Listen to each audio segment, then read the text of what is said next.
오늘의 사연을 시작합니다. 안녕하세요. 저는 작은 횟집을 운영하고 있는 30대 후반 남자입니다. 낮에 배달 장사부터 밤늦게까지 영업을 하다 보니 연애는 고사하고 여자 사람이라도 만났으면 좋겠다면서 일을 하던 사람이었습니다. 그렇게 매일매일 혼자서 일을 하다가 손님도 늘고 매출도 늘면서 홀에서 일할 여직원을 한 명 뽑았습니다. 뽑은 여직원이 일도 참 잘하고 성격도 좋아서 거하게 취한 술손님들이 짓궂은 장난을 쳐도 잘 넘어가서 너무 좋았습니다. 그런데 빚 때문에 지내던 원룸 보증금을 뺏게 되었다면서 돈을 좀 모아서 방을 다시 구할 때까지 가게에서 지내면 안 되냐고 묻는 것이었습니다. 뭐 안 된다고 할 이유는 없었지만 가게 안에 별도의 방이 있는 것도 아니고 이불 깔고 자야 되는 상황이라서, 게다가 가게 밖에서도 여직원이 자는 모습이 보이기에 걱정이 되었습니다. 괜찮겠냐며 몇 번이나 물었지만 계속 지내게만 해달라고 부탁하기에 가게 안에 암막 블라인드를 달아주면서 지내게 해주었습니다. 덕분에 저도 아침에 출근하면 청소 및 어느 정도 가게 준비도 되어 있다 보니 편하고 좋았습니다. 하루 종일 밥도 새끼같이 먹고 붙어 있다 보니 자연스럽게 친해졌고, 더 시간이 지나자 그 여직원에게 여자로서의 호감과 관심도 생기게 되었습니다. 그 여직원도 저와 비슷한 마음이 들었는지 같이 일한 지 4개월이 되었을 때쯤에는 저한테 관심이 있다면서 마음을 표현하기도 하였습니다. 하지만 저와 여직원의 나이 차이가 10살이 넘어 사귀는 것까지는 아닌 것 같아서 거절을 하고 싶지만, 또 오랜만에 느낀 여자와의 설레임이 싫지 않아서 뜸을 들이게 되었습니다. 그러다 보니 사귀는 것도 아니고 안 사귀는 것도 아닌 애매한 관계로 발전하였습니다. 적당히 관계도 가지고 적당히 호칭도 쓰고 적당히 각자 사생활도 존중하는 그런 관계였습니다. 점점 마음이 커지다 보니 작은 돈이었지만 몇만 원 빌려주기도 하고 제 집에 같이 사는 것도 고민하게 되었습니다.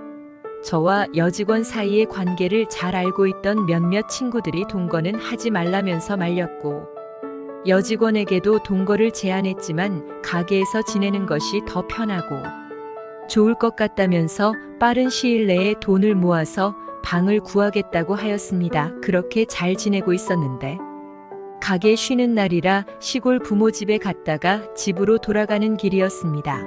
가게에 하루 종일 혼자 있을 여직원이 생각나서 좋아하는 닭발과 매운 족발을 사서 갔습니다.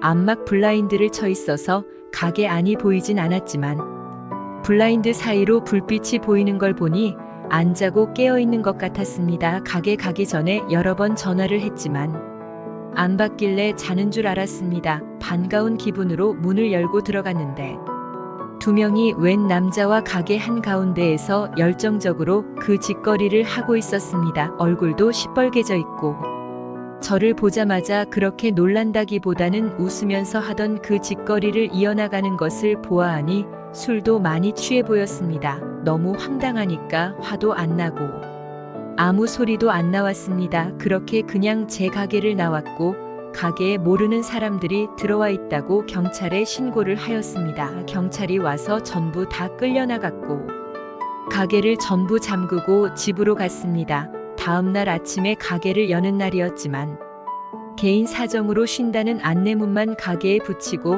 집으로 돌아왔습니다. 집으로 돌아와 정신을 다잡고 여직원이 가게에서 지낸 날 이후 가게 안에 있는 CCTV를 확인해 보았습니다. 가게 음식을 일부 만들어서 개인 식사로 만들어 먹고 음료수도 몇 병 먹는 것도 보였지만 그런 걸로는 문제 삼고 싶지 않았습니다. 그런데 친구들인지 아는 사람들인지 모르겠지만 한 10명쯤 가게에 와서 가게에 있는 음식과 술로 파티를 하고 간 영상도 있었고 다른 남자들과 난잡하게 노는 영상도 여러 편이 있었습니다. 결국 난 여직원에게 노란한 거라 생각이 들면서 가게를 그만두라고 연락을 남겼고 그동안 일했던 월급도 정산해 주었습니다. 일방적인 해고라며 노동부에 신고한다고 하길래 마음대로 하라고 하였습니다. 여직원의 잘못된 행동이 찍힌 CCTV 영상들이 넘쳐나기에 전혀 걱정이 없었습니다. 게다가 나름의 해고 사유도 알려주었기에 신고는 안 할 줄 알았습니다. 그런데 노동부의 부당해고로 신고하고 경찰서에는 제가 강제로 몹쓸 짓을 했다며 신고하고 구청에 식당 위생 신고를 하는 등 할 수 있는 모든 신고를 다 하는 것이었습니다. 그러면서 합의금, 퇴직금 명목으로 1,000만 원을 주지 않으면 계속 신고하고 괴롭히겠다는 식으로 연락이 왔습니다. 처음에는 똥 밟은 셈치고 1,000만 원은 너무 많고 반으로 줄여서 500만 원의 합의를 볼까 생각도 하였지만 너무 괘씸하고 화가 나서 저도 전부 다 대응하고 그 여직원에 대해서 놓친 것이 있는지 다 찾기 시작했습니다. 노동부 부당해고 신고 관련해서 연락이 와서는 무조건 제 잘못이라는 식으로 하더니 제가 보내준 영상 자료를 보고서는 잘 처리가 되었고 경찰서 관련해서는 가게 안에서 가진 관계였기에 증거 영상 자료를 제출하면서 혐의 없는 걸로 처리되었고 그동안 여직원이 제 가게에서 지내면서 저지른 문제들은 전부 다 고소하고 왔습니다. 그동안 빌린 돈도 앞에 보니 100만 원이 넘는 큰 돈이길래 이것도 역시나 고소하였습니다. 위생 관련해서도 조사가 나왔으며 문제가 없는 걸로 잘 처리가 되었습니다. 그러면서 정말 급할 때 쓰라고 준 제 개인 카드가 있었는데 확인해보니 제가 해고 문자 보낸 날 오후에 성형외과에서 병원비로 1,000만 원을 결제하였습니다. 아직 수술 및 진료를 받지 않는 상태라서 취소 처리를 하고 왔습니다. 게다가 혹시 몰라서 카드사에 지급정지 요청 및 분실 신고도 하였습니다. 그렇게 들어오는 친구들에 대한 일 처리를 하고 혼자서 가게를 운영하면서 바쁘게 살다 보니 어느 날 갑자기 가게에 찾아와서 잘못했다며 고소를 취하해달라고 그 여직원이 찾아왔습니다. 더 이상 할 말도 없고 합의 및 취하해줄 생각도 없으니 가라고 하였습니다. 한참을 가게 한가운데 서서 큰 소리로 울면서 영업을 방해하길래 경찰을 불러서 처리하였고 그날 장사도 접었습니다. 다음 날 아침 가게 유리창이 깨져 있는 것을 보고 역시나 CCTV를 확인해 보니 그 여직원이어서 추가로 경찰에 신고도 해놓았습니다. 주변에 장사하시는 선배 사장님들이 직원과 엮이지도 말고 조심하라는 말씀을 이번 일을 겪으면서 알게 되었습니다. 현재는 남자 직원으로 구하고 있으며